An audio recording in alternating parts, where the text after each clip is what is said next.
Welcome. It's a beautiful day in the neighborhood. Hopefully all of you will get a chance to get outside. I'm going to do that when I get done with this. And hopefully it'll stay that way, although it looks like this coming weekend is not going to be as sunny and warm as it is right now. Anyway, I want to thank the Community Foundation for having me. I'm truly honored to be doing this, and thank you for putting on these Zoominars or webinars or whatever we're calling them right now. The Community Foundation doing this, as we'll discuss later in the webinar, this is kind of what leadership is all about. So I do appreciate that very much. Just some quick housekeeping. You may know this already if you've been on with Kari Anderson or Karen Coleman earlier. And by the way, kudos to both of them for putting on great presentations. 2 hours is a really, really long time for one person to speak and drone on. So I'm going to try and be as efficient as possible. I'll try and make it as enjoyable as possible. If we don't use the whole 2 hours and there's questions and there's time for some give and take, that would be fantastic. That's much more fun than hearing me just keep going. If you have a question or comment, click on the chat button. We'll try to get to them. Feel free to ask questions at any time. We'll kind of play it by ear on how we answer them. Maybe we'll answer them, if I can, on the fly. Maybe I'll answer them at the end of each section. So we'll just kind of play that by ear if that's okay with everybody else. All right, for those of you who don't know me, my name is Gary Trauner, and I am the Executive Director of Silicon Couloir. It's a nonprofit, which we'll talk about a little bit in a few seconds. My background, just real quickly, raised in New York State, came out to Jackson 30 years ago with my wife, Terry, been involved in a whole bunch of different professional and community roles. I've been an entrepreneur. I started several companies here. I've been the Chief Operating Officer of St. John's Medical Center, or St. John's Health, as it's now called. I've been the chair of the school board. I've run a bunch of nonprofits, Jackson Hole Lacrosse Club, and now served on the board of the Lacrosse Club as well. And now I'm the Executive Director of Silicon Couloir. And for those of you who may be aware, on the side, I dabbled a little bit in politics. I ran for U.S. House and most recently in 2018 for United States Senate. I'm here. I didn't win, but I'm happy to be here. And the consolation prize of doing everything and working in my community and being at home is not such a bad thing. So thank you very much. Zach, if you can go to the next slide. Great. So what are the topics for today's workshop? You can see them right here. They've been on the list. But we're going to go through a bunch of stuff, strategic planning in times of crisis, and how to kind of refocus your organization and make sure that your core mission and your competencies that you've got in your organization fit into what you're looking at in this crisis and maybe, after, as we're saying. How to deal with leadership and communication, managing your staff, and I've added actually managing your board remotely as well. If there's board members on here, I apologize, nothing personal, but I think leadership means managing up and managing down as well. And then accessing outside sources of financial help. I think, if I'm correct, both Carrie and Karen discussed some of those things about outside help and some of the programs that are out there. I think probably Karen especially, but I'm going to try and reiterate a couple of things on there so that everybody, repetition is not a bad thing. When we're trying to figure out how to move forward, hearing things a couple of times or more over and over might help burn some things into our collective memories and help us make some good decisions. So that's kind of where we are right now. And let's move on to the next slide, Zach. I just want to spend a couple of secs telling everybody about Silicon Couloir real quickly, because I think it's important to understand who we are, what we do. And I think there's a fair amount of people out there who've heard of Silicon Couloir, but they may not know exactly what we do. They get a good warm and fuzzy when they hear it. So we are a 501c3 nonprofit. We grew out of a conference called 22 and 21 that's put on by the Charter Institute. That's a nonprofit in and of itself, a think tank run by Jonathan Schechter. A bunch of people got around a table and decided they wanted to help entrepreneurs become successful here and to help diversify our economy so that we're not as reliant on seasonal businesses in tourism and hospitality. Not a knock on tourism and hospitality, but I think a diversified economy is good for everybody all the way around. And so over the years, Silicon Couloir kind of has evolved in the last 7 years, and our mission statement there is pretty straightforward, but it's really important to understand the components of it. We align entrepreneurship with community vision to promote a diverse economy and healthy environment for current and future generations. To us, it's not just about successful entrepreneurs making money.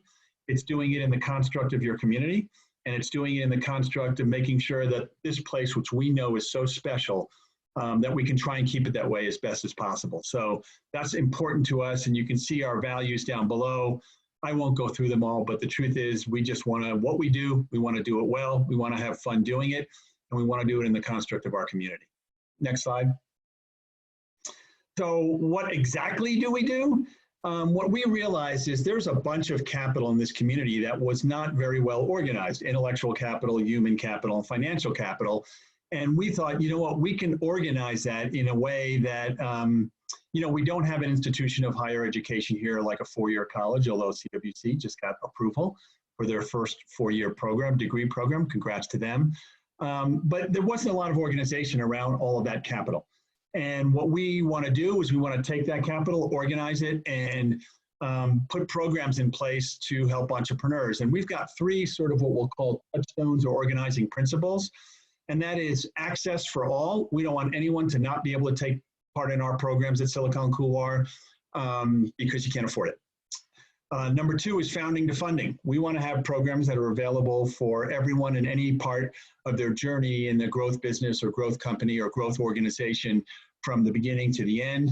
And finally, you know, we do tend to concentrate on the for-profit side of business, for-profit side of organizations, although obviously this is to a nonprofit audience and I will speak to that. But for us, it's about what we call the triple bottom line: profit, people, and planet. Every company or organization, and even nonprofits, need to cover their costs. So even if nonprofits aren't looking at making a huge profit so that you can squirrel away money or become successful and become a millionaire or whatever, you do need to make more money than you spend, or else you're not going to be able to stay in business and not going to be able to do the mission for the common good that you all have in your organizations. But you also need to take care of your people and your staff. They're your biggest asset. They're the people that make things run, make things go. And so taking care of them is important. And then, you know, planet is a placeholder for a community as well. Every organization we have, and especially nonprofits, operate within the construct of community. We as nonprofits, you know, the reason you have a 501c3 status is because you're a charitable organization. And so at the end of the day, you may have a very specific mission. Silicon Couloir has a very specific mission, but we're also beholden to the public. We serve the public. And that means we have to be aware of what's going on in our community. So that's what we do. And I'm going to get to our programs on the next slide real quickly. So our programs, that's our wheel of fortune right there. And what we try to do is we try to connect, educate, and support. So just specifically, we hold chance meetings at the top, the bubble at the top. It's a networking event every month, casual. We have a speaker of interest, and it's a great way to meet other people in your profession or just other professionals in Jackson Hole, and to network and get to know other folks. We have a co-work space. That's a communal workspace with the latest state-of-the-art technology for folks that have organizations, both nonprofit and for-profit, that are maybe too small, can't afford long-term leases, can't afford big down payments, or want a communal work experience where they can network with other folks to talk about issues and things they need to deal with. We run a program in conjunction with Central Wyoming College called Startup Intensive Boot Camp for Entrepreneurs. We've had nonprofits involved as well. It's a way to learn how to run an organization, start and run an organization, raise money, and how to do it within your values that you hold as an organization or as an individual to make sure you're true to yourself. We have our foundational program that we'll talk about down the road is our Teams Mentor program. We licensed it from MIT, Massachusetts Institute of Technology, for those who don't know. It's a world-class, tested program where we get volunteer mentors who help companies for free. There's no cost to the ventures of the companies either. With a mentoring team of 3 to 4 mentors, they meet on a regular basis, and really they can meet forever, or it might get to a point where a venture or an entrepreneur may say, I think I'm good and I'm ready to move on. But it's coaches who are there to help work through every issue that an organization has as they're growing and becoming more viable. And that's really taken off. It's an incredible program. And it's one of the programs where we've been able to aggregate that intellectual capital that's out there in our valley, but that hasn't really been organized in a way. For those of you familiar, we have a pitch day competition. We call it Shark Tank Teton style.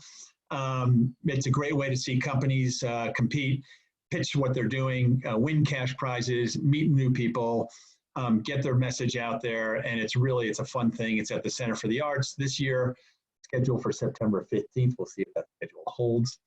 And then in our founding to funding, again, model, we have an angel group, which is a bunch of individual investors who will get to see companies come present, and hopefully will invest in the companies if they like what they see, because it's not just good enough to make sure that the companies have all the other things that are on that wheel. They need to have funding in order to be able to survive and go. And we get our funding from sponsors and what we call our trustee program, who are individuals who have stepped up with a multi-year commitment to help Silicon Couloir do all these programs. So really, that's kind of us in a nutshell.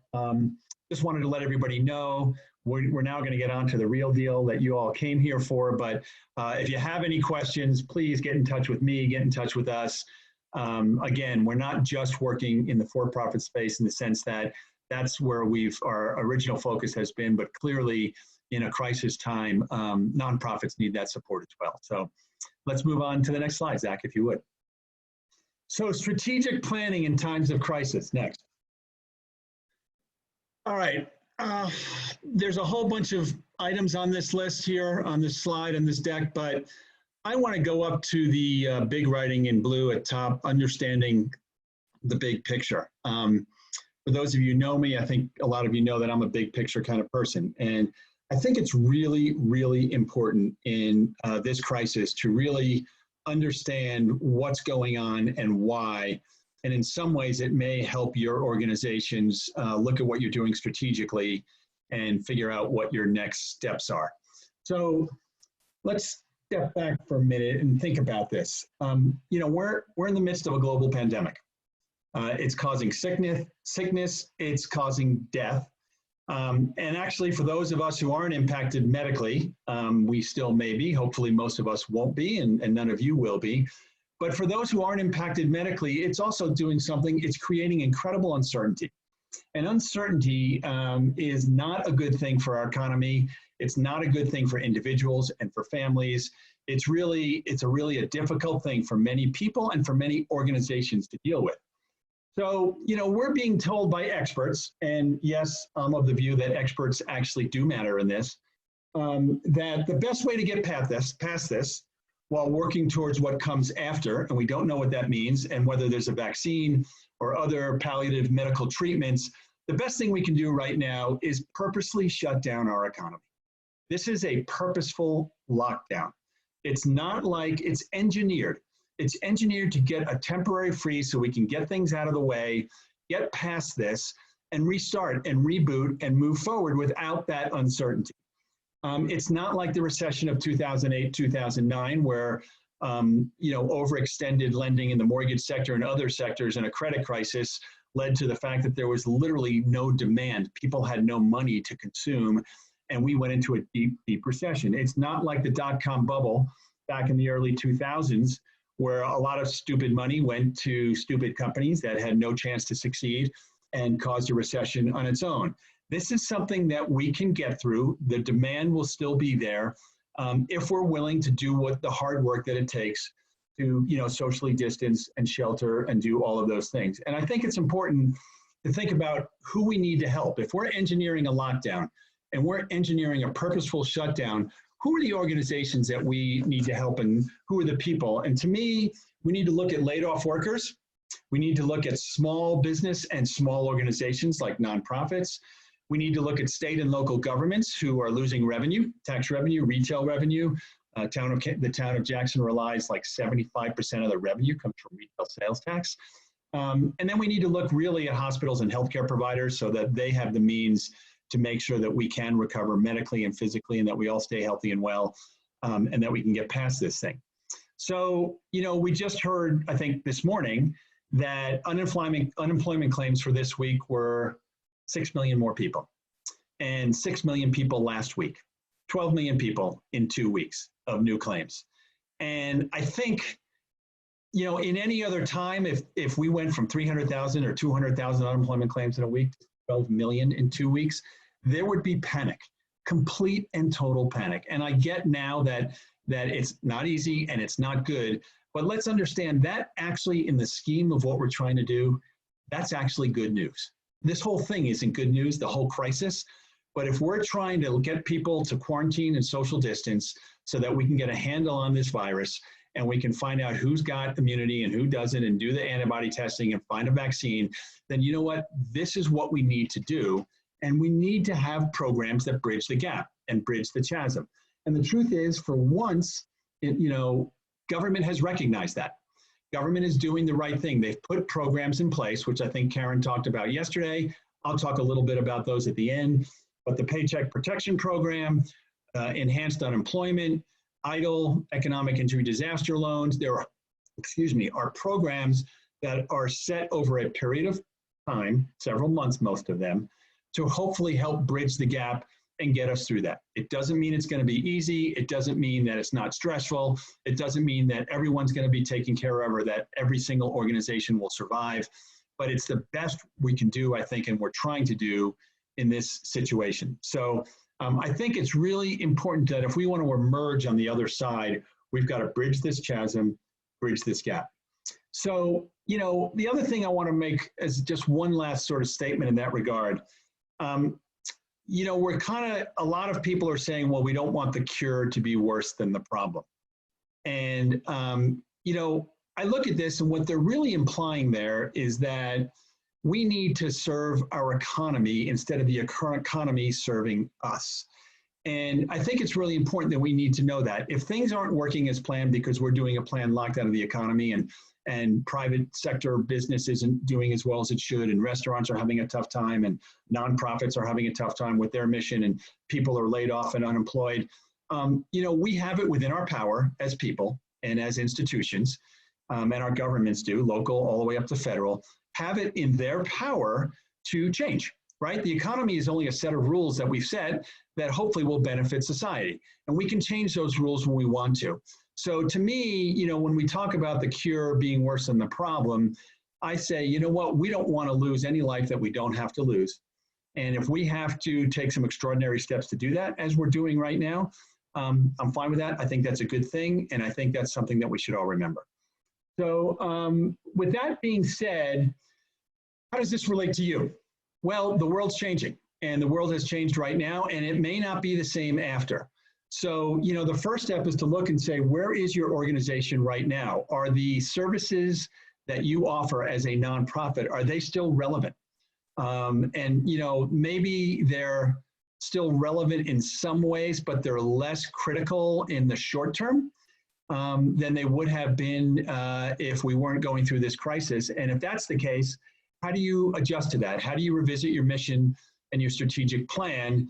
Are there things that you can do to say, you know what, we had a broad general, a nonprofit that dealt with something in the arts or the environment or whatever the case may be, but because of what's happening in this crisis, there might be less short-term interest in what we're doing in the arts, but you know what, we have expertise in a certain area and we can adapt and adjust and we can find a way through this to help people, because again, that's your mission. And so I think really taking the time to step back and take a look at that and see what that means is really important. Now, part of that is information and data and communication. They are your lifelines. My view is that the past informs. Look back at what you've done in the past. Look at how successful you've been. Look at where you failed. Look at where you tried things that didn't work but might work now. But while the past informs, the past is not necessarily going to be successful in the future either. So you have to look at a changing environment and be willing to deal with that. And then the other question is, and information, data, and communication, we'll talk about leadership and management, but relying on those things is what's going to help you survive with your staff, with your people in your ecosystem, with your stakeholders, with your board members, with your donors. Knowing what having good data, being able to speak knowledgeably about what your organization has done, where you're headed, and then communicating it appropriately. This isn't rocket science, but it's super important, and a lot of people don't really do that. So, where do you want to be after too? I think that's really important. We don't know what the world's going to look like after this. I think even locally in our community, there are a bunch of folks that have already started. The Chamber is looking to put together a group, and the Short-Term Institute, Jonathan Schechter's got a survey he's putting out to try and figure out from everybody, kind of group source, where do we think we're going to be? Because it may be difficult for us to, for example, go back to a restaurant or go to an event that your nonprofit is holding with a bunch of group of people if you don't feel comfortable that the people standing next to you are either have antibodies or have had the disease and are immunized, or if we don't have a vaccine, things still may be different. So really important to take a look at that and test your assumptions and conclusions. Work with your team, work with your board, use outside sources. Don't be afraid to ask really anyone and everyone, both within your organization and outside your organization, hey, am I on the right track? Hey, is this crazy? Should we be thinking outside the box when it comes to donors? Our mission historically has been pretty focused. Do we need to broaden our mission in some ways? I think that's a really important thing to do. And for example, Silicon Couloir has done that, and we're doing that right now. We've historically catered to entrepreneurs in the private sector. Our mission has been primarily at companies that aren't reliant on the local economy. So, the Chamber, I think, does a lot of things with incredible membership and a lot of the things they do with the local economy. Most of their members are really probably reliant upon people coming here and spending money in retail or at restaurants or hotels. That's great. We focus on companies that are trying to scale beyond the valley into the bigger world. And so that's been our kind of core sharpened focus. But we know that in this crisis, as a nonprofit that has certain value add and expertise in terms of intellectual capital and a network and other things, we've broadened that out to work with basically all small businesses and groups and organizations and nonprofits in the community, because we know that's what's needed right now. And we think that makes us more relevant in the short term. And then we're going to have to look and say, okay, what does that mean for us in the long term? We still don't know. So all of these things are important factors to take a look at and examine and test. And don't be afraid to ask the questions. So let's move on to the next page if we can. We've put together a business crisis management guide that is absolutely viable for nonprofits as well. And I think it is what we've used in many ways to assess our own organization and what we need to do. So Zach, if you'll go to the first page of that guide, that would be helpful. So really there's priorities and recommendations. There are 4 sort of top line things that we want to keep in mind the whole way through this guide. The first one is people, taking care of your people. The second one is situational assessments. The third is stabilizing your operations. And then the fourth, as I've mentioned, is kind of planning forward and looking at what you can do. And I want to delve into each one of these just a little bit. You've probably heard this from Kari and from Karen, but and what I said earlier, people are everything to your organizations. A world without people is a world where obviously we're not going to get anything done. Your donors are people, the people that you serve and the community are people. Making sure that you take care of yourself and your organization and your staff and your stakeholders is critically important. I'm not going to go into the details of sanitizing and remote work and all those things, but one of the best ways to take care of your people is to communicate openly. And to communicate as often as possible. And that's with all of your stakeholders at every level. We'll talk about this a little bit later, but we call it upping the tempo. So upping the tempo of your communications and upping the tempo of sort of your organization, because we're in a crisis that's changing daily, is a really important thing to do. And that means communication and it means organization. So the next item is to assess your situation.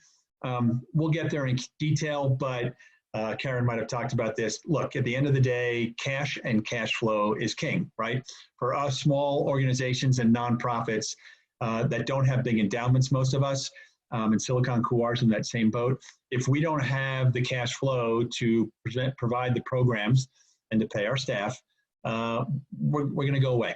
And we don't want to go away, and we don't think we should, and I'm sure all of you don't want to either. So managing your cash and finding ways to deal with that is really important, and finding networks that can help you out in that regard is also really important. Stabilizing your operations, that's really, really important. And this is where I think upping your tempo is critical. We, with our board, and I'll talk about this again a little bit later, but we've gone to weekly board meetings. Now, those board meetings are much more focused than a normal board meeting would be. We've decided where we need to pare back and what we need to focus on. But you know what? We know that as an organization, both staff and board need to be on top of this thing much more regularly than they would be in normal life. And it helps us to make sure we're going in the right direction, to question what we're doing, to analyze what we're doing, to move forward. So communication, upping your tempo, setting meetings, working with other people in a dynamic, fast-moving situation is important, because you're going to have to make decisions quicker. You can't just be paralyzed or move slowly right now, because that's not going to work. And then forward planning. Well, a lot of you have seen in the news that Boris Johnson, the Prime Minister of the UK, came down with a pretty severe case of coronavirus. I think the good news is I read today that he's out of the ICU. But you know what? It threw the British government into turmoil, because they don't really have a succession plan. They didn't have a succession plan within the party, his party, and they don't have a succession plan within the government. And so all of a sudden, during a crisis, you have an entire country and its government and its leadership semi-paralyzed. And we heard stories about, well, Boris Johnson's going to take care of things from his hospital bed while he's, being given oxygen. And he appointed, I think, his foreign minister, Dominic Raab, as his spokesperson. But did he really have the power to make decisions? A lot of that wasn't known. And so forward planning, looking at, while you're dealing with this crisis, where you're going to be, what if, God forbid, what if one of your employees or one of your board members or someone in leadership in your organization gets sick and can't deal with this? Making sure that you've got a plan in place is critical to your survival. And these are the 4 items that I think we need to deal with. So that's great. Let's move on to the next slide.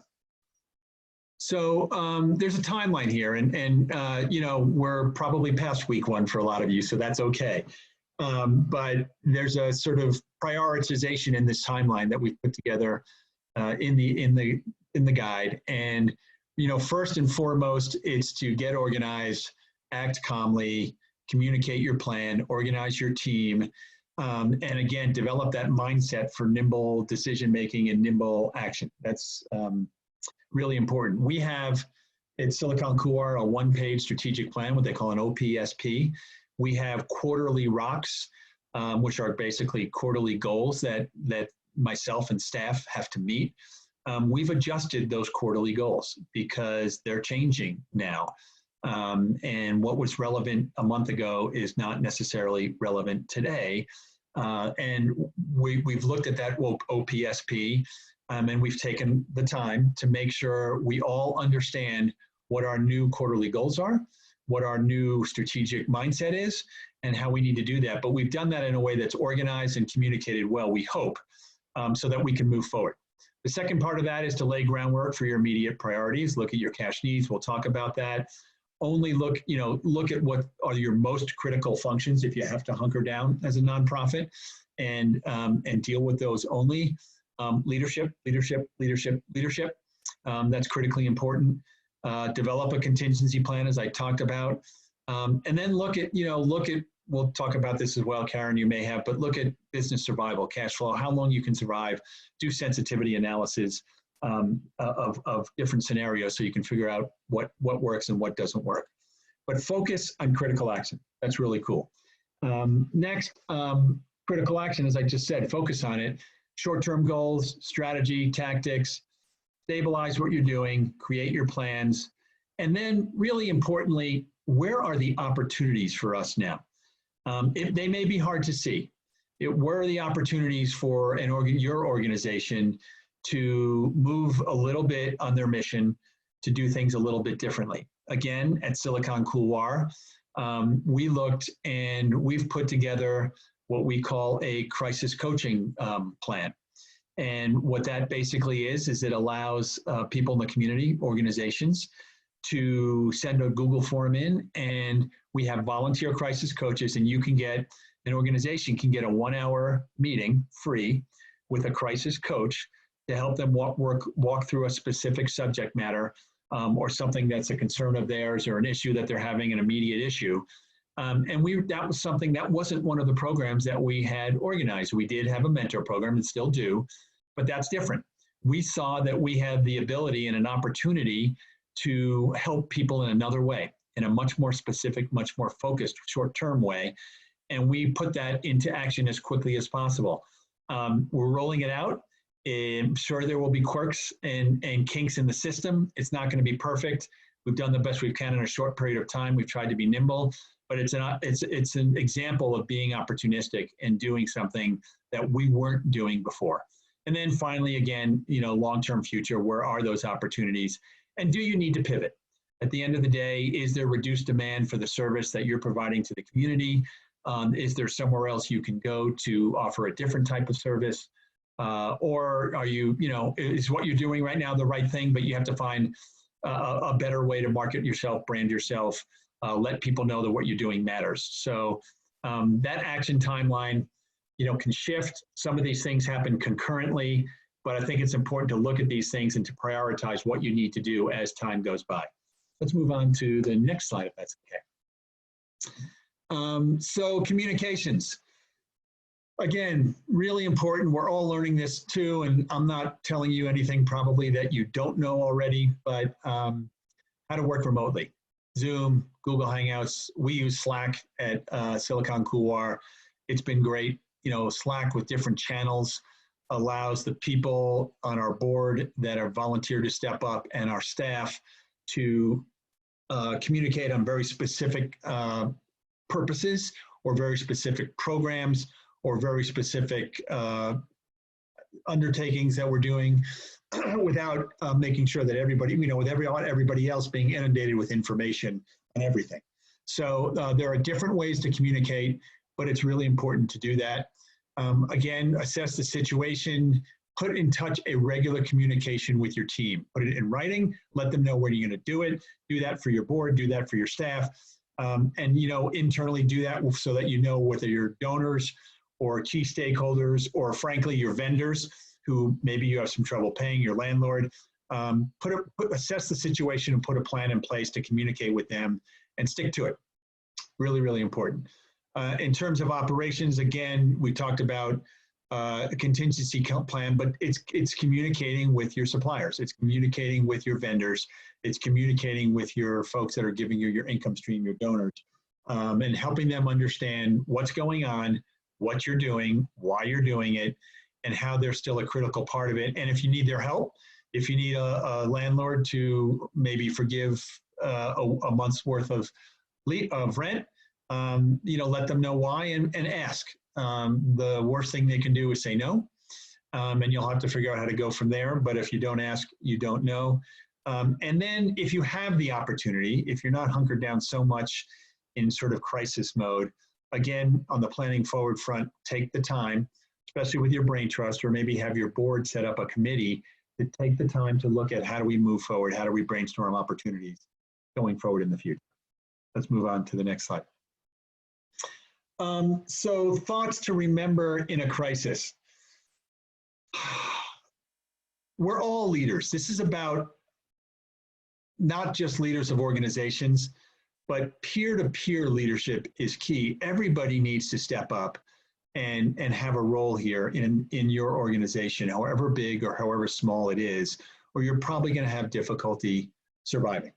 And it's even more important from our point of view at Silicon Couloir to stick to your core values, to remember what they are, why you started the organization in the first place, why you're organized and engaged the way you are, who you really want to help, and make sure that you repeat that to yourselves, not necessarily out loud, but as a mantra all the time. What are my core values? Why are we here? How are we going to make sure that we continue helping people do what they do? You can't over communicate. Stories actually help if you tell people why you're doing what you're doing, but if you don't communicate to people within your stakeholder group, within your ecosystem, again, whether they're on the revenue side as donors, or on the expense side as vendors, or on the service side as the people that you're serving in the community, they're going to start coming up with their own thoughts and ideas. We all know that. Rumors are going to start, and that's not going to be healthy for your organization. And it's not healthy for the community. And it's not healthy because, again, that goes back to uncertainty. It's not healthy for the people that you've been helping, or for any of the folks that you're engaged with as vendors or donors, et cetera. Remember that everyone's impacted, okay? It's not something that we can just brush over. We need to remember that this is something that we're all dealing with, and we're dealing with it not just from a professional perspective within your organization, but everyone's dealing with it from a personal perspective. So it may be having kids at home with, homeschooling for elementary school kids, and you're not used to that, and you're trying to work from home at the same time you've got a bunch of 9 and 10-year-olds running around the house. In our family, we've got a 20-year-old who's home from college taking online courses. He's not super happy about not being at college with his friends and in an atmosphere that he worked really hard to earn his way there. But you know what? He's doing the best he can. Wife Terry and I are trying to figure out how to give him his space and deal with him at the same time that he's living in our household. We've got another son who's self-quarantining, who's was living in New York City, who's on his way here self-quarantining. It's gonna change his life, and we're gonna have to figure out how to live with him for the next 2 months or 3 months or whatever it takes. So everybody's impacted, and we need to recognize that. That's really biggest.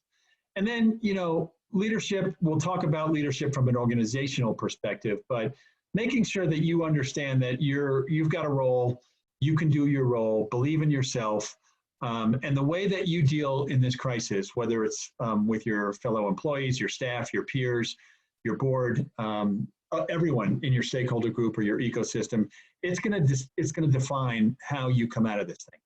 So think long and hard about how you do that when you're dealing with people under stressful times, because sometimes it's not easy. But the way you do that is the way that you're going to be perceived and viewed when we get on the other side, and it could make or break your organization. And finally, utilize your network and your resources, right? Don't be afraid to ask, as I said earlier. We do have a page, it's at the bottom there, you can see it on our website, which has resources for organizations in the Idaho region. I forgot to say that we at Silicon Couloir are not just focused on Jackson Hole per se. We're looking at the Idaho region as historically our service area, because we know that lots of people live and commute, and we can't be strong here in Jackson proper if we're not strong in the outlying regions as well. All right, let's move on to the next slide. So refocusing your organization's core mission and competencies. I just want to give a couple of examples here. I think that will be helpful. We'll try and go through them relatively quickly. So let's move on to the next slide, Zach, if you would. I've talked about Silicon Couloir. So it's really kind of interesting. This is one of these things that we've thought long and hard about. And, healthcare workers are St. John's Health, private practice physicians, everyone in the healthcare field, they are quote unquote first responders. And they fully deserve our support in every way, shape, and form. But there are other ways to sort of be what we would call first responders. I think 122 is doing an incredible job with direct grants to people in need who need them. And I would say that, they're first responders in their own way in dealing with the community and making sure that people in the short term have the financial resources they have so they can put food on the table, pay their rent until these government programs kick in, and we see where things are going from there. So, they've looked and they're responding in their own way. And when we've looked at what we're doing, we view ourselves as economic first responders. We think we're on the front lines because, you know what, we are there to help coach people and to provide business pricing coaching and resources and we're putting together our Zoominars that will be helpful on a regular basis to help people get through this. We are not healthcare providers. We're not providing cash resources directly like 122, but we are providing resources, intellectual capital, to organizations to help them get through that. And you know, for us, it was almost a revelation with our board and our staff when we started talking about being economic first responders. And it made us look at the role that we have differently and sort of galvanized us into action differently. So, you know, making sure that you do that is really important. And you know, our ability to distill what's in the Wyoming economic resources, what economic resources the state of Wyoming has in the unemployment side and the federal economic resources that are being brought to bear by Congress, you know, that's something where we have some specialized expertise. We're not the only ones that have that, but we think we can add value in helping people through that. So that's an example where we have looked at ourselves, we've redefined who we are in the short term, and we're moving forward based on that with very specific programs that we think will actually benefit us as an organization and benefit the community moving forward into the future. All right, let's go on to the next slide. Community Foundation. This is a shout out to the folks that are hosting this Zoominar because they've looked and they've done, I think, something very similar. They're community leader responders, right? They've looked at the nonprofit world. They've put together an emergency response fund. They put together a place where volunteers can be matched up with things that they want to do. They've educated folks with online programming and community resources for COVID-19. I think, you know, the Community Foundation has probably looked and said, hey, there's ways that we can do these things right now. It's not exactly everything that we were doing. We'll put some other things on the back burner, but we're changing what we do because this is what you do in a crisis. This is where our organization can add value and has expertise. And they've done a great job, and kudos and thank you very much for doing that. So just another example of an organization that's done that. I've got a couple more for the next slide. St. John's Health, obviously, but you know, maybe not so obvious. So the St. John's Foundation in the past has probably been focused on other things besides COVID-19, but they've been able to switch gears, I think, in an incredible way and raise resources for the PPE, the personal protective equipment that healthcare providers need to survive this because they're the ones that are most at risk. And also they've been raising money and doling out money, to the best of my knowledge, for their staff, right? Making sure that their frontline staff is taken care of.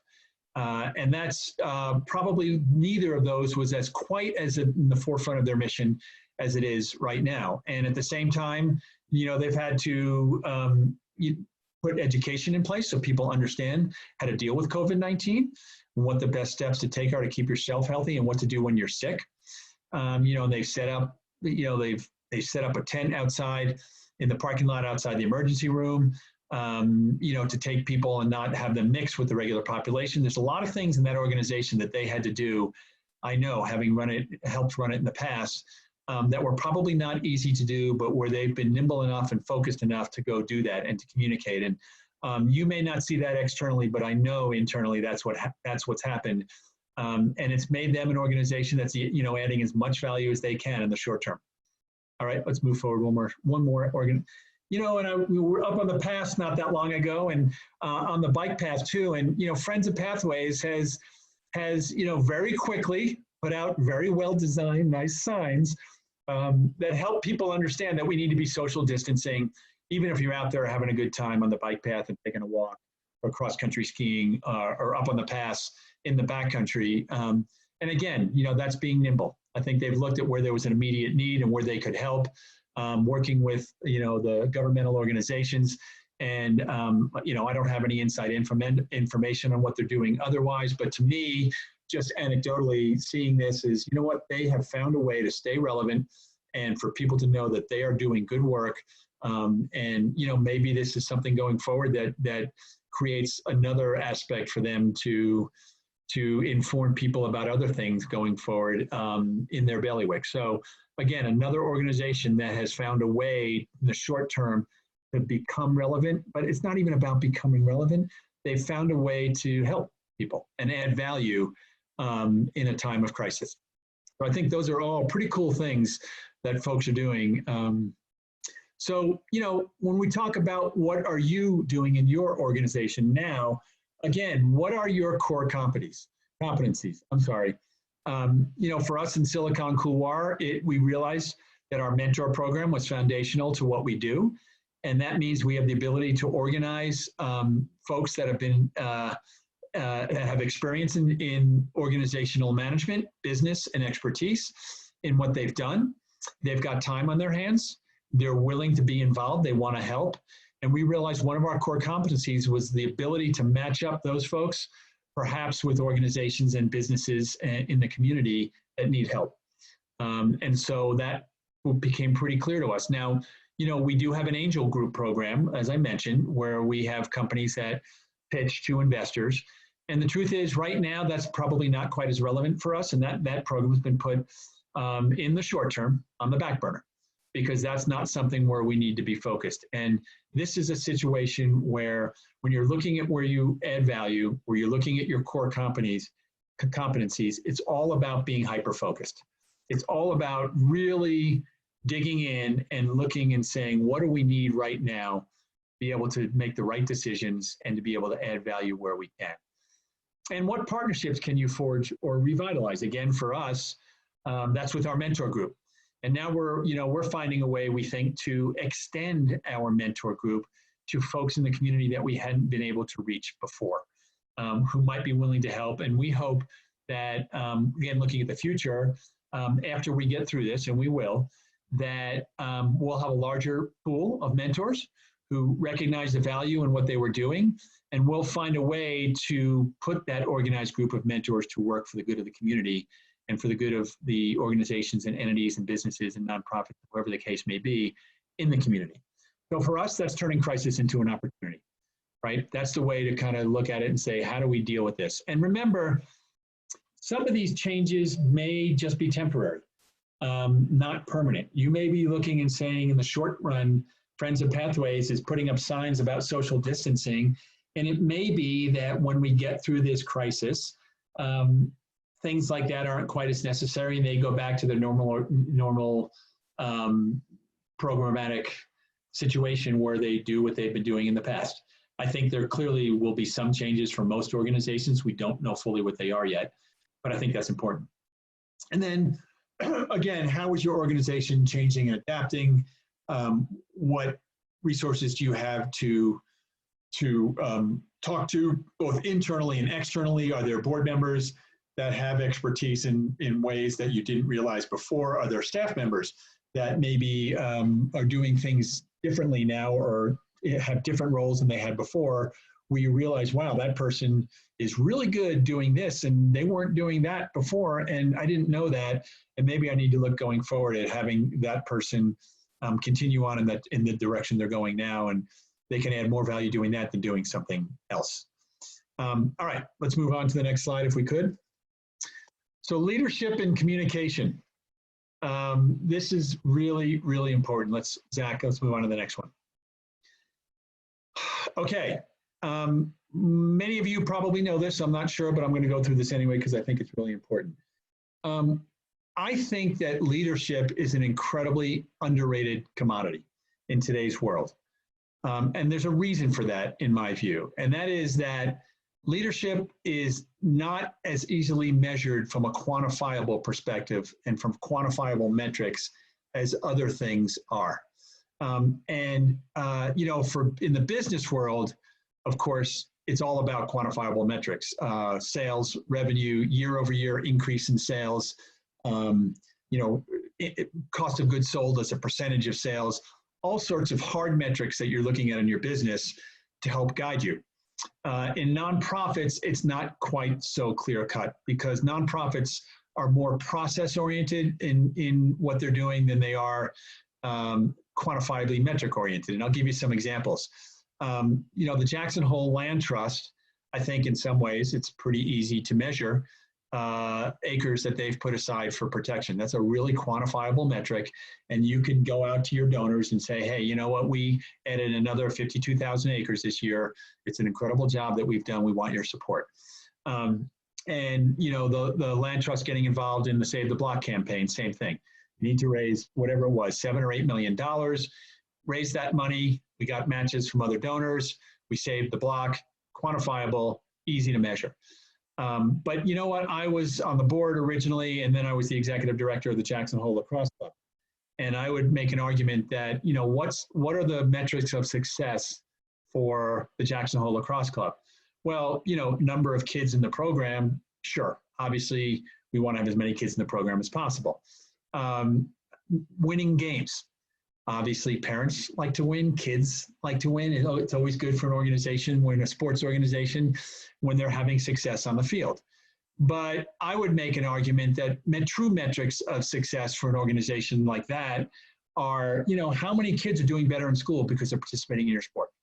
How many kids are not getting in trouble because they're participating in a sport, or they're in a group team sport that's been good for them?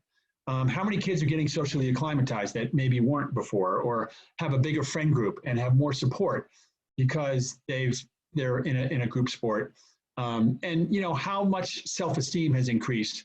I saw it really in many ways in the girls program, a lot more in some ways than in the boys program, where young girls in a team sport, really their self-esteem and their confidence just went through the roof, and that'll stay with them forever. Those are not things that are very easily quantifiable.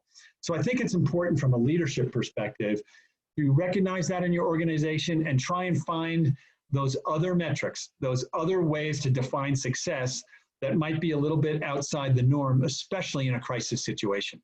We don't know at Silicon Couloir how much impact right now our crisis coaching program is going to have on the organizations that we're dealing with that have asked for help. I'm not sure right now yet how to measure that. You know, we could tell you how many organizations we've helped. I don't think that's a measure of success. I think it's going to be how many organizations are able to cope with this crisis. And even if they fail, I mean, maybe there's an organization out there that's going to fail anyway. But if it gives the people that run that organization the tools to come back stronger and be successful going down the road, maybe that's a success. So leadership is a vision. It's an active vision. It's not process. Management is process. And there's a big difference between those two. And I'm going to run through a whole list of words that I think can define leadership. But there are a couple I think that stick out. So credibility, accountability, transparency, openness, using information and data to make decisions, you know, walking the talk as a leader, commitment to your organization and commitment to what you're doing, willingness to own up to making mistakes. We're all going to make them, especially in a stressful, pressure-cooked situation like this crisis. Openness to other views, and, you know, dealing with ambiguity and acknowledging that. So, you know, I was on the school board. I was the chair of the school board at one point. And unfortunately, we were in a situation where the superintendent of schools at the time was not the right person for the position, at least in my view, and I think in the view of a lot of people in the district at the time. And we've eventually had a meeting. I was the chair, and we had a meeting of the school board in executive session. And we put a list on the board of where everybody was at the time in terms of the options regarding our superintendent. Renew the superintendent's contract, terminate the superintendent immediately, give the superintendent counseling and hope that things get better. We had a list. I think there were 5 or 6 different categories, 7 school board members. And honestly, I don't think there was more than 2 school board members on any one of those categories when we started our discussion. And from my perspective, leadership was not telling people this is the way it's going to be as the chair of the board and blah, blah, blah. It was making sure that everybody had a voice, that we had an open, honest, and transparent discussion about what was taking place, where we were, and eventually knowing that we had to come to a decision. And that meeting took several hours, but at the end of the day, we did come to a decision. And everyone came to it willingly, and we went back to the whiteboard, and we went through that list of 5 or 6 items across the top, and we asked where everybody was, and everybody was in the same place. And we made our decision. We took the action at our school board meeting that we needed to take, and we moved on. And to me, that's an example where good leadership isn't always about top down. It's about helping people see what's going on and where, and having a voice and being listened to, and helping people come together to make a decision. Now, that doesn't mean that good leadership shouldn't be bold. And I've got a friend, Jeff Moore, who's a consultant about leadership, and he says, management is about process, it's a science, leadership is about people, it's an art. Process won't work. Even if you have process in place, process won't work in times of stress unless the people that are implementing that process buy into the process, but also understand the reasons behind the process. If they understand that big picture we talked about earlier for the organization and for the community and even for the country, they're much more likely to be successful in implementing the details in your organization, the process that you need in management to succeed. So, step back and assess where you're at, right? Assess what you need to do from a management perspective, what processes, what communication processes, what structure you need to put in place to be successful, and then make sure as leaders, you take that vision of where you want things to go and you impart that to the people in your organization and all of your stakeholders, internal and external, so that they understand that. Now, stepping back and assessing is really important, but also I think crisis management requires bold action, right? You're going to make mistakes, but the worst thing you can do in a crisis that's changing every day and that's testing the boundaries of your organization is to become paralyzed and to be afraid to act because you're worried about making a mistake or doing something wrong. That's just not acceptable. And you do that by taking control. As an executive director, or maybe a committee of the board, or whatever the right organization or structure is that you have, make sure people understand, what, we're on this, we don't have all the answers right now, but we're doing everything we can to make sure that we get to where we need to be as best we can. And if you communicate that and get everyone involved in that, you've got a much better chance of success than if you try and go it alone, or you hold your cards close to the vest, or you don't communicate amongst each other. Your board's not talking to the ED is not talking to the board, the ED is not talking to the staff's not communicating to the ED. I mean, it goes both ways. That's really, really important. So to me, leadership, make sure as a leader in your organization, you are imparting that vision and that commitment and that walking the talk that other people and staff in your organization want to see. I just had a tough discussion with our landlord. We have our co-work space, and the co-work space, we've had it's short-term memberships. The whole idea behind the co-work space is that people don't have to get into long-term leases. By the way, in a completely side note that may not be relevant to this discussion, it's kind of why WeWork was never going to work from the beginning on a major scale, the company WeWork, because matching up short-term revenue with long-term liability commitments can work sometimes, but in times of stress, those short-term revenues are going to go away and you're still stuck with the long-term liabilities, and that's a recipe for disaster.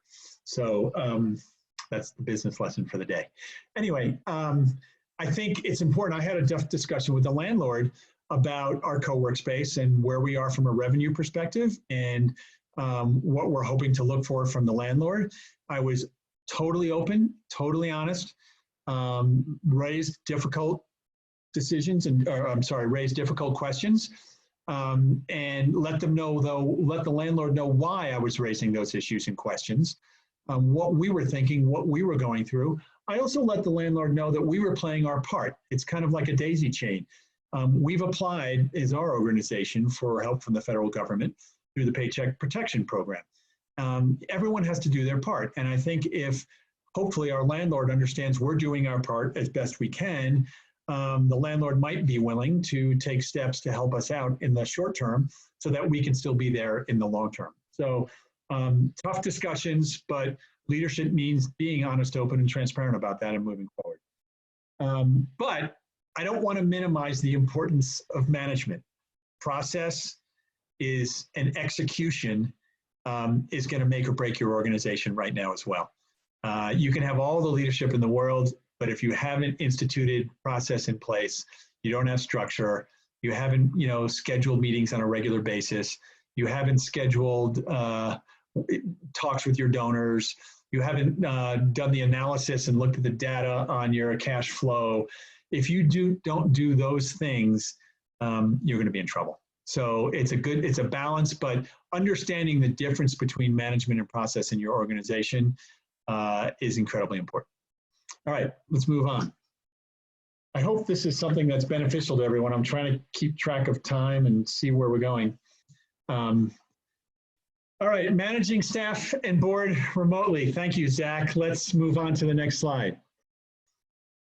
So perhaps the most important thing is to, this is something that I think every organization should do. We held a chance meetings on this maybe a couple of months back if you had the chance to attend. That one of our board members held. But setting roles, goals, and expectations in your organization has always been something that's critically important. But at this point in time, with remote staff in a crisis where roles can change, where people are dealing with personal issues on top of dealing with professional and work issues, resetting those roles, goals, and expectations is incredibly important.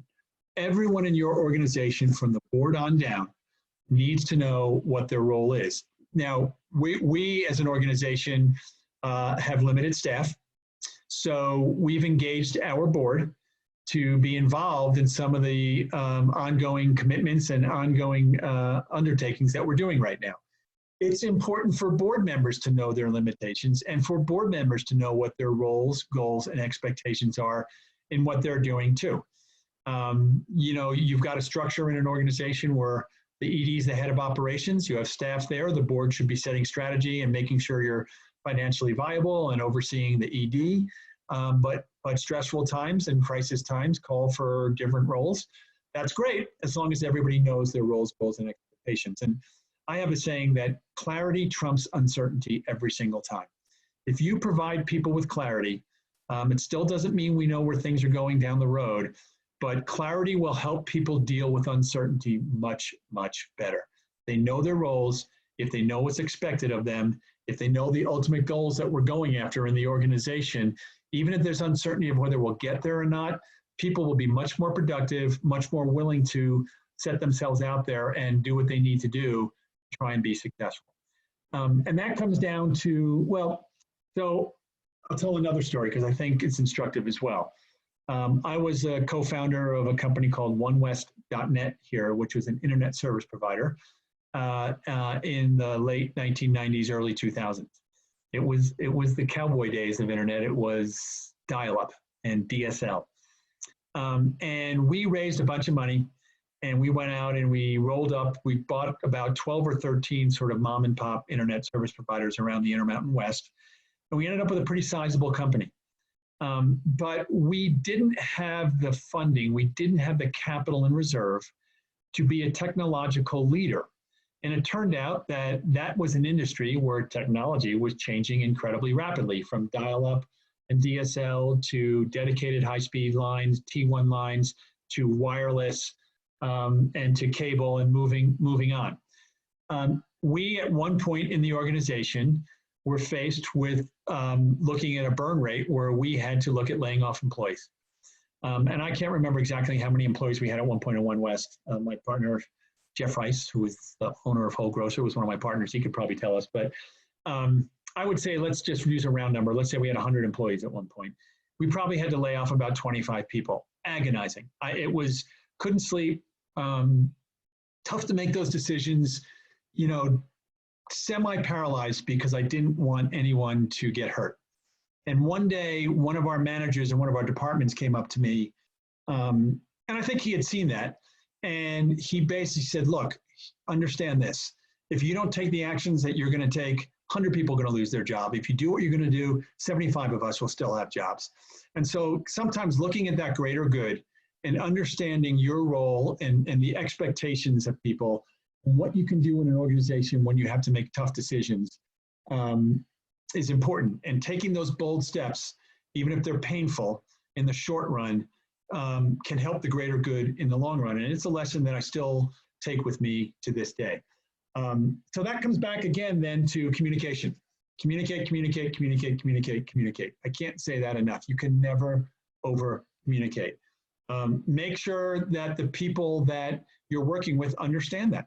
Ask them, are we communicating? Do you understand what we're trying to do here? Do you know what your role is? Do you feel comfortable?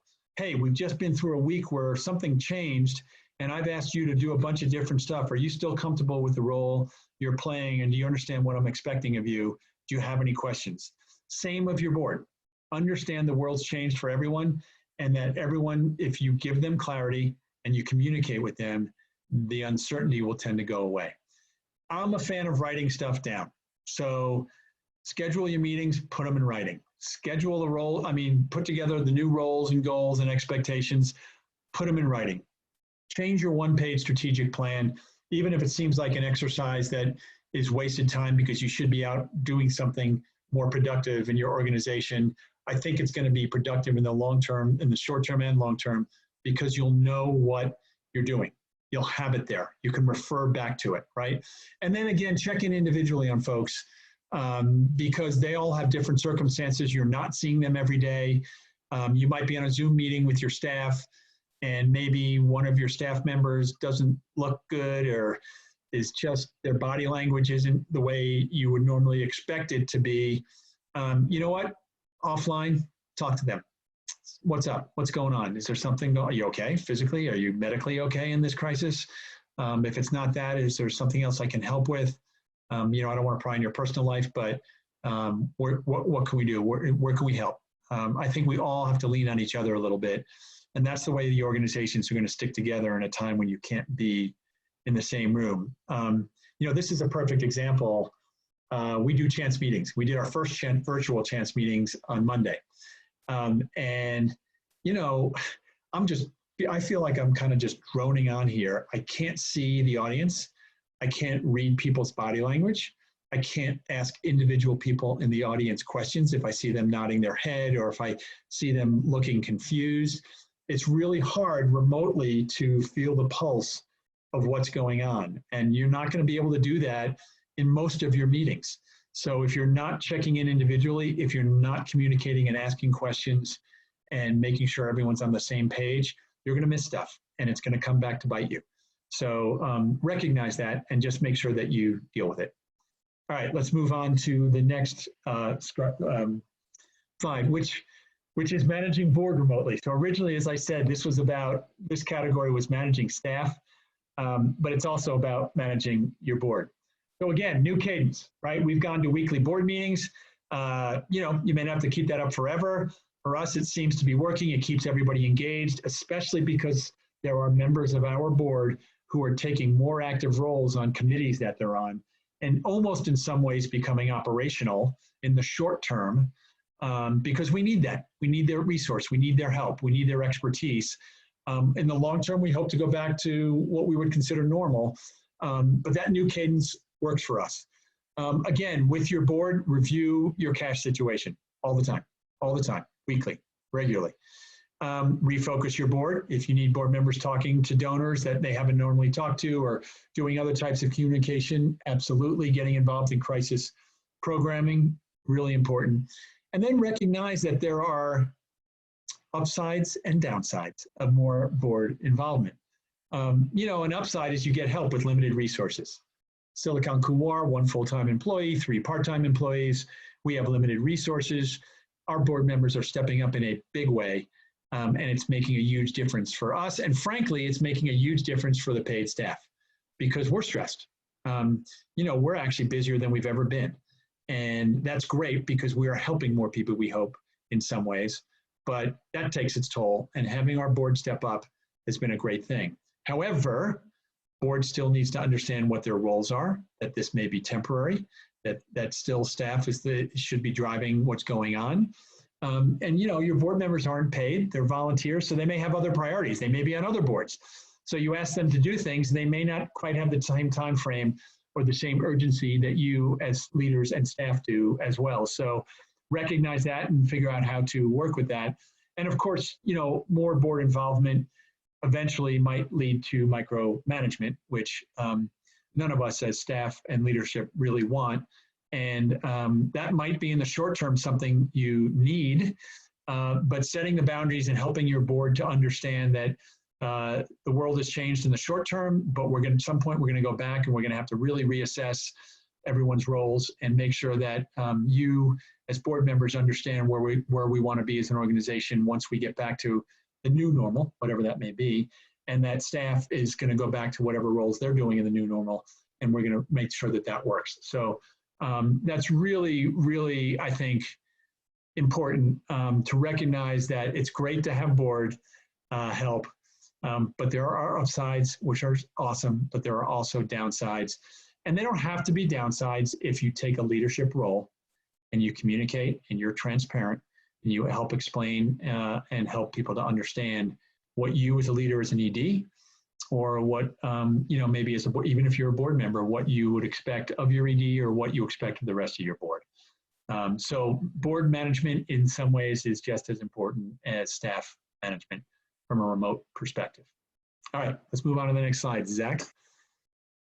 Okay, so, back to my school board days, I repeat this because to me, these are the most important items. So when I was on the board, I guess I don't even realize that I was doing this, but I guess I kept talking about being honest, open, and transparent so much that several board members, some of them female, kept talking about how I was hot. And at first when I heard that, I wasn't sure, I was a little taken aback. I knew it couldn't be my physical presence, right? I wasn't sure what they were talking about, but it became a big sort of inside joke, I think, at the time, because it was something that it was a mantra for me and still is a mantra for me. And I hope it became a mantra for our board as well. It's important to make sure that you do honest, open, transparent communication. You will never get everybody on board, right? I look at life kind of as a bell curve. I'm a math guy from way back. And you'll always have people that are, 3 standard deviations out at the extremes. And you won't always get those people on board with you, no matter what you do. Of course, it tends in organizations, those people tend, or, in your ecosystem, those people tend to be the squeaky wheels. And so there's a tendency to pay more attention to those folks, even though, the 90-some-odd% of people that are under the main part of the curve are doing just fine and you're doing good work for them. And so there's a danger in only reacting to the folks that are 3 standard deviations out. But my view has always been, if I'm honest, I'm open, and I'm transparent. I explain what decision we've made as an organization and why we made that decision, what our thinking was, and that we were willing to listen to folks with other views, and we took that into account before making our decision. Then that's the best I can do. And as someone who's a leader of an organization, whether a school board member or an ED of a nonprofit, at that point, you're going to move forward with the decision that you've made because you've done your best at helping to understand and explain it and make sure that, we can't make everybody happy, but for our organization, this is the best we can do. So I guess hot is still my mantra. If some of the school board members I worked with are still out there and you know who you are, you can make fun of me, but I'm still saying it every chance I get, and I think you should be as well. So I just wanted to sort of emphasize that a little bit. All right, let's move on to the next set. So outside sources of financial help. Sorry, Zach, let's move on to the next slide, my bad. So I'm sure Karen and Carrie went through this a little bit, and I'm not gonna go too deep on this because I'm sure they've done this. Wait, I'm seeing a question before I move on, so I just want to see if it's one I can answer. Do I think it's better as the ED to ask for more board involvement, more meetings, or do you think it's better for that request to come from the board chair? That is a really, really good question. So it depends. If you have a strong board chair, I would prefer that the board chair got together with the ED and together they made a decision that here's how we're going to approach the organizational structure under this crisis situation. And, we need board involvement. We need, as we're doing in Silicon Couloir, we have certain committees. We have a crisis coaching committee, for example, for our new crisis coaching initiative.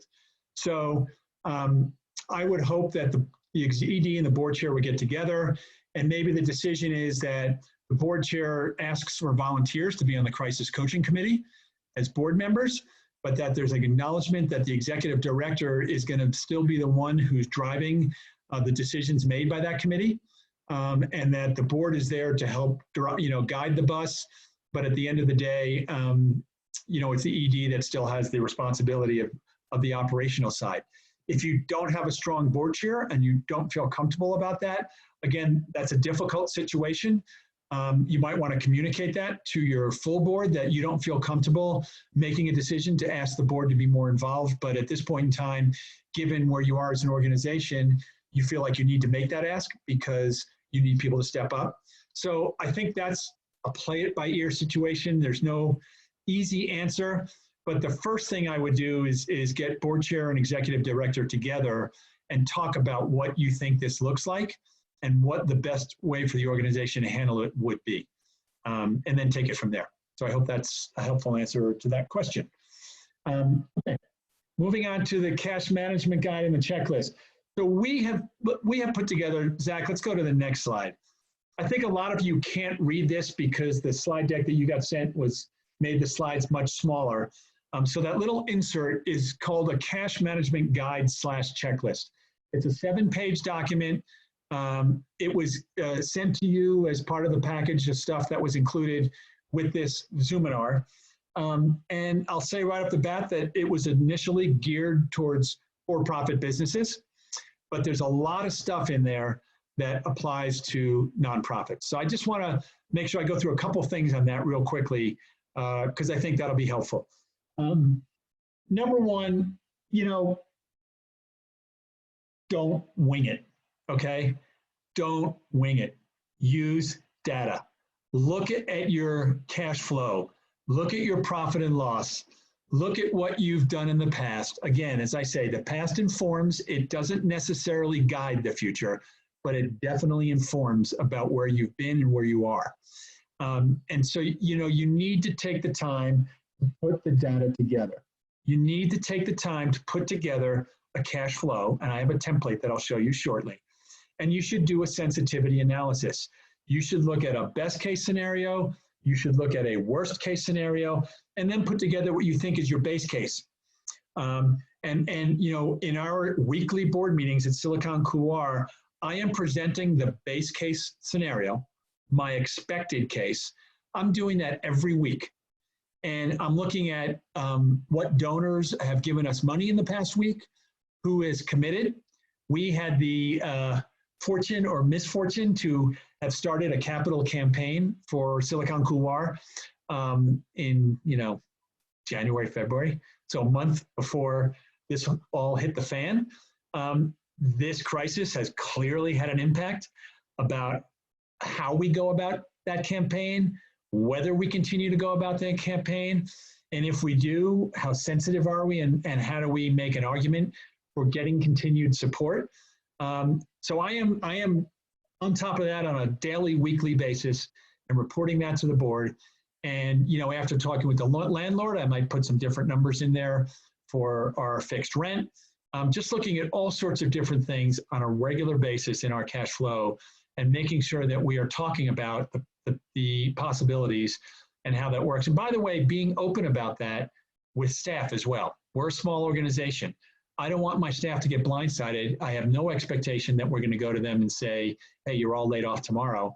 But you know what? I think staff deserves the respect to know where things are in your organization, what decisions you're thinking about.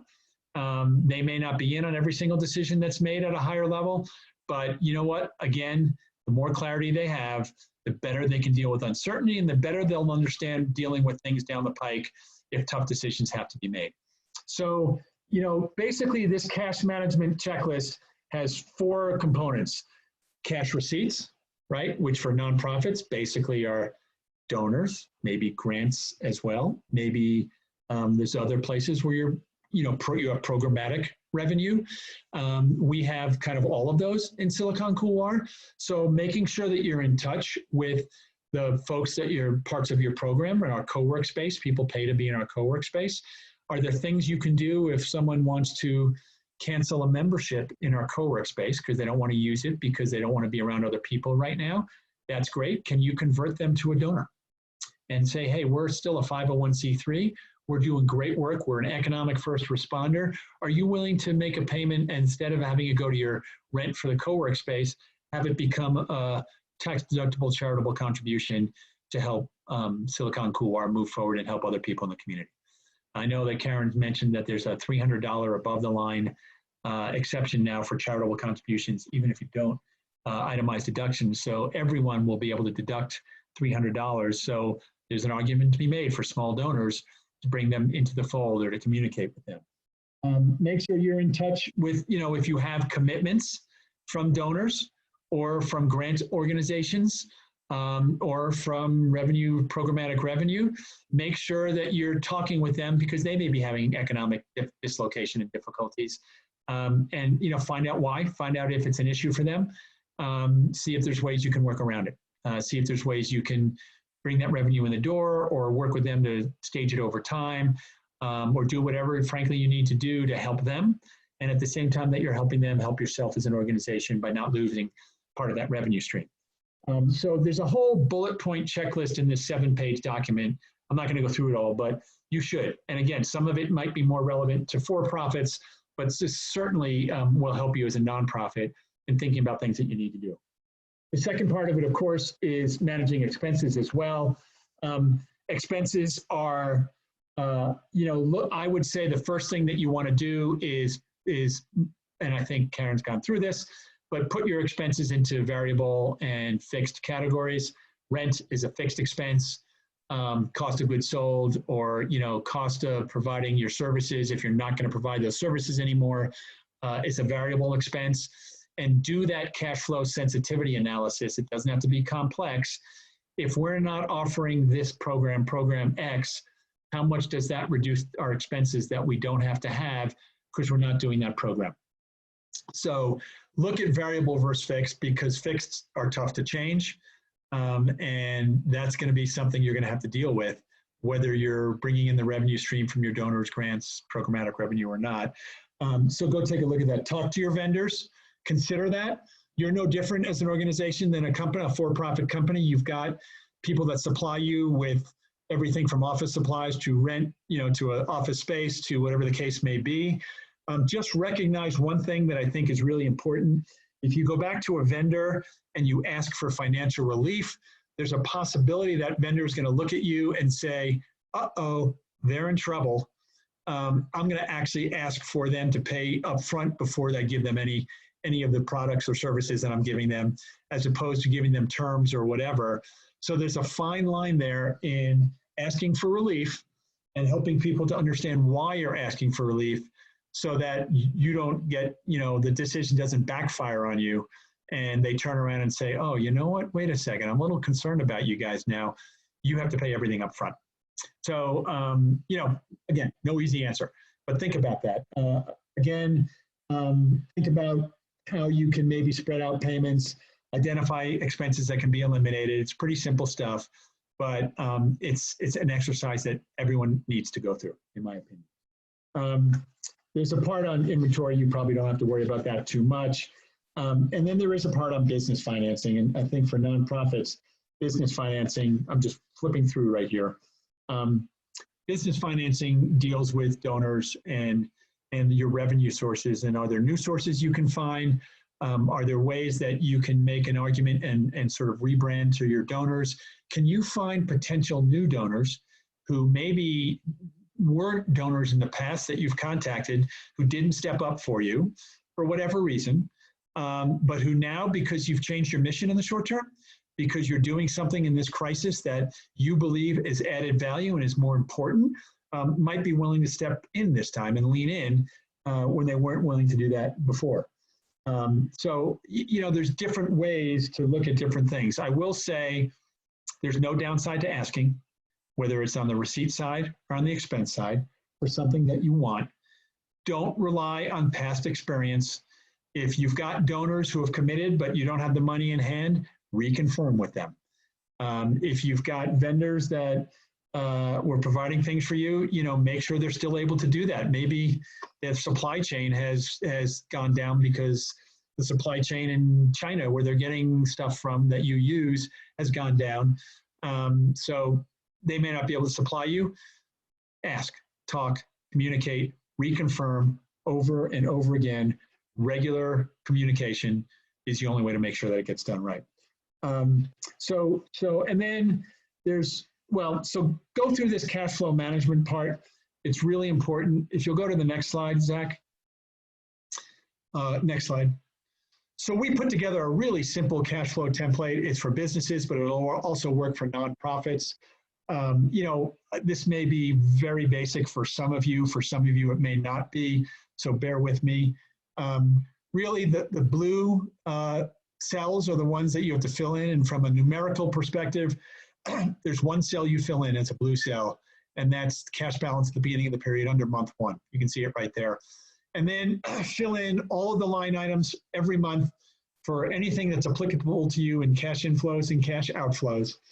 And then all the green boxes will auto-populate. And that will tell you at the end of each month what your cash balances are. And again, do a sensitivity analysis, play around with it a little bit, but it's a really simple document. It will give you either peace of mind in knowing where you stand, or it will give you an idea of where you need to take action if you don't get peace of mind because your cash flow is starting to drip away. You can look and say, where are my biggest cost centers, right? We know in Silicon Couloir, it's rent, lease payments, and staff. It's really very simple for us. There's other things involved, but from a materiality standpoint, those are the 2 biggest. So if we're going to be in trouble, I hope we're not, but if we're in trouble, I'm going to go look at those 2 places and see what I can do. Okay, on the cash inflow side, what do I do to increase my cash inflow? So I need to. Do I need to go find another grant somewhere? Do I need to go to the government and figure out if there's another program that's available right now? Do I need to go to someone who's been a really stalwart donor and ask them to step up in a bigger way right now? Because you know what, in the long term we'll be fine, but over the next 4 months, I've got a cash crunch here. You obviously believe in our mission. Help us through this. So please, this is not the only cash template that's out there, but it's super simple, it's super straightforward, and I think it's very helpful to just take the time to plug the numbers in. And as by the way, while you're plugging those numbers in, you're going to learn more about your organization if you don't already know it. I always tell people when I did a lot of sort of consulting for venture capital, small startups at one point, and people don't want to write business plans. And I was like, write your business plan, even though you'll probably throw 90% of it out the window within 6 months, because the exercise of writing your business plan is going to help you learn way more about your business than you ever thought, because you're going to have to think about how you market. You're going to have to think about how you staff up. You're going to have to think about all aspects of your organization and operation, and you'll learn more than you ever thought you'd ever learn. So cash flow template, really important. Go with it. Let's move on to the next slide. So other financial help. And again, I'm glossing over a little because I hope Karen and Carrie gave you all the information you need. But existing donors, new donors, crisis opportunities, I mentioned, maybe donors that you've been in touch with but who haven't given before, potential grants, Community Foundation Emergency Fund, obviously. Thank you, Community Foundation, again. And then the CARES Act. And I know that Karen went through this a little bit, but I'm going to go through it real quickly because I think there's an element of leadership here which has been really lacking.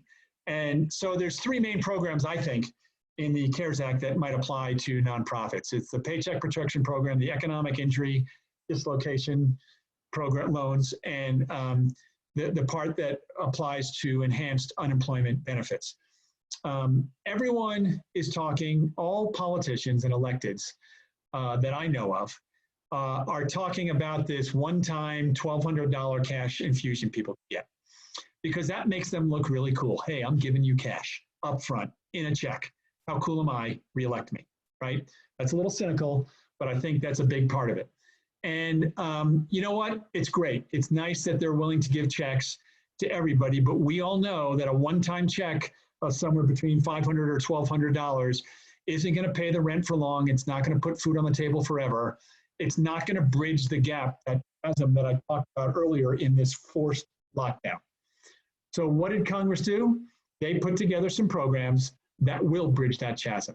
Paycheck Protection Program, if you keep people on payroll, if your whole idea is to keep people on payroll, nonprofits, you can apply for 2.5 times your average monthly payroll over the past year, roughly. And as long as you use that for payroll or for rent or for utilities, and you can even lay people off and bring them back on by June 30th. As long as you do that, the loan amount that you get, that 2.5 times your average monthly payroll, can be converted into a grant and it becomes free money. So that's and think about it, 2.5 times is 2.5 months.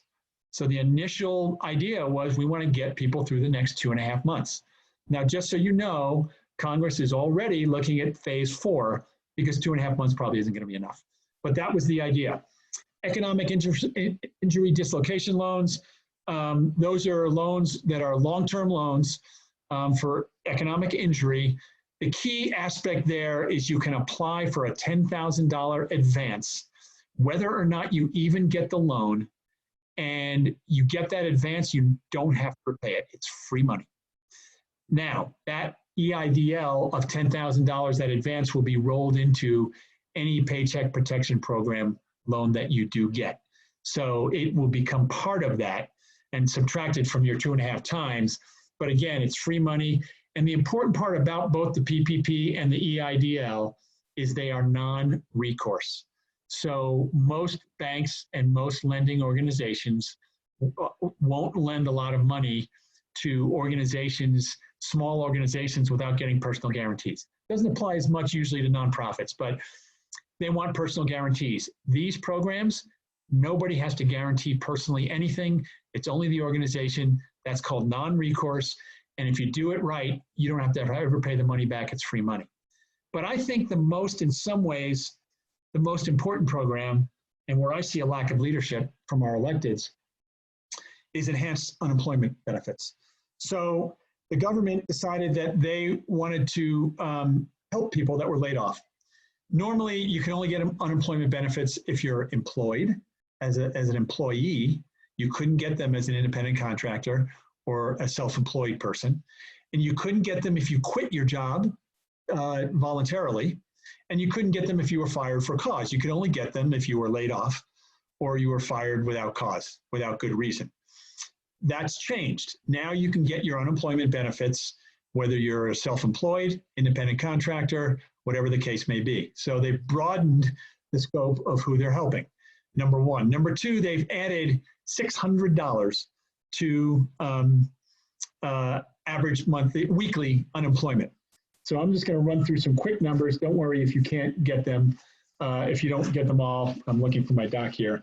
But the way Wyoming figures unemployment is they take your highest earning quarter over the last year, roughly.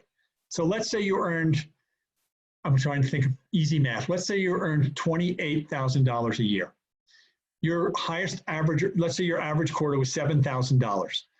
They would take 4% of that $7,000 that quarter, which is $280. That would be your weekly unemployment, right? So if you take $280 a week and multiply that times 52, you would get an annualized rate of $14,560 for 26 weeks. That's how long Wyoming pays unemployment. So $280 a week, which annualizes to $14,560, but you would only get that for 26 weeks. Not only, but you would get that. That's how long you would get it for. Right now, under this program, they've added $600 a week to the program. So instead of $280 a week, you're getting $880 a week. Multiply that times 52, that annualizes at $45,760. Remember, this person was earning $28,000. It's good through June 30th, 4 months. They are getting a huge raise in the interim because of this program. And it wears off after 4 months, the extra 600, but the benefits themselves, the base benefits of 280, have been extended for 39 weeks instead of 26. So they're bridging the gap. And if you understand the bigger picture, now you'll understand why this program is so important to people, right?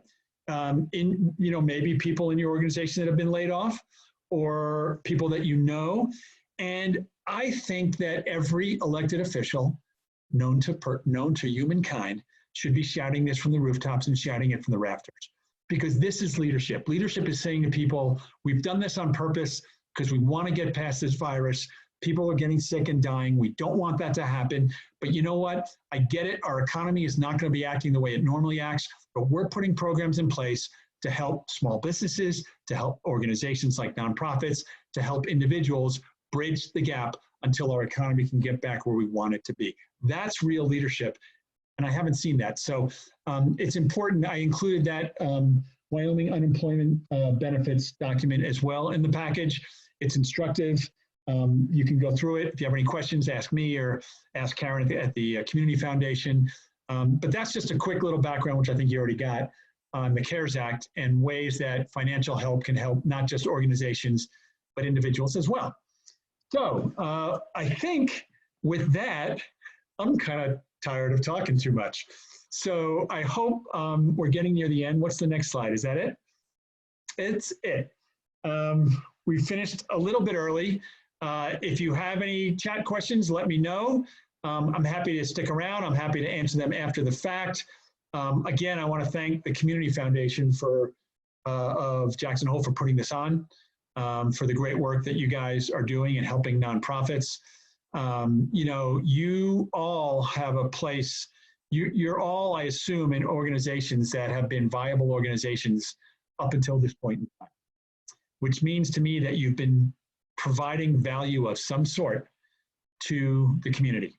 And remember, as a 501c3, you are beholden to the community. So the key is, are you still providing that value? Have things changed in the short term? And if they have, what do you do about it? And as a leader, make sure you figure out with your board, make sure you figure out with your staff, with all of your stakeholders, where you can add value, and then make sure that you're open, honest, and transparent about it. You're hot, and then communicate, communicate, communicate. And I think if you do that, no guarantees, but most of you all should be okay and should make it through. So thank you for giving me the opportunity to present to everybody there. And I'll answer any questions that are out there. And when I'm done answering questions, I'm going for a bike ride. So thanks, everybody. Really appreciate it. And stay in touch, stay healthy, stay well, and good luck.